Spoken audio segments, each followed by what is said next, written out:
திருவோணம். அனைவருக்கும் திருவோண நல்வாழ்த்துக்கள். திருவோணம் என்பது மகாபலி சக்கரவர்த்தி பூலோகத்துக்கு வருவதாக கேரள மாநிலத்தில் உள்ளவர்கள் அனைவரும் இதை வழிபாடுகிறார்கள். இந்த மகாபலி சக்கரவர்த்தி அவர் மோட்சம் தருவதற்காக ஸ்ரீமன் நாராயணன் பூலோகத்திற்கு வருகிறார்.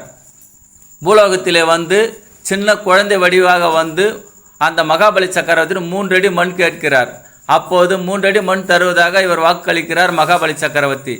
இதனை கேட்ட உடன் இருந்த சுக்கராச்சாரியார், அதாவது நவகிரகத்திலே துலாம் ராசிக்கும் ரிஷப ராசிக்கும் அதிபதியான சுக்கராச்சாரியார், இது சின்ன பிள்ளையாக இருந்து 3 அடி மண் கேட்கிறார், இதில் ஏதோ தவறு உள்ளது, சத்தியம் செய்து கொடுக்காது என்கிறார்.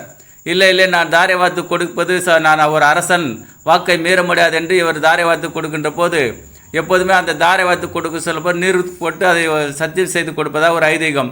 அப்படி கமண்டலத்தில் இருந்து அதை நீர் வரும்போது சுக்கராச்சாரியார் வண்டு ரூபம் எடுத்து அந்த துருவத்தில் போய் அடைத்து கொள்கிறார்.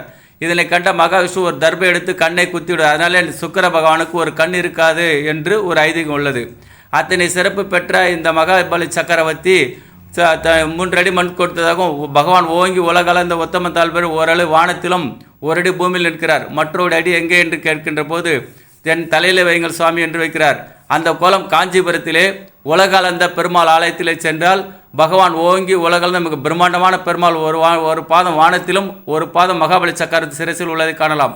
நாம் எல்லோரும் ஆண்டுதோறும் திருவோணத்துக்கு மட்டுமல்ல எல்லோரும் சென்று எம்பெருமானை தரிசனம் செய்தால் வாழ்க்கையில் அனைத்து செல்வங்களும் ஐஸ்வர்யம் பெற்று நீடூழி தீர்காயுசு பெற்று நாம் மோட்சப்பதை வடிவம் என்பது இது ஒரு எடுத்துக்காட்டு. இந்த திருவோண நாளிலே எல்லோரும் ஸ்ரீமன் நாராயண ஓங்கி உலகந்த உத்தமன் தாள் பேர்பாடு என்று மகாவிஷ்ணுவை வேண்டிக் கொண்டால் வாழ்க்கையில் சகல ஐஸ்வர்யங்களும் சேரும் என்பது உண்மை.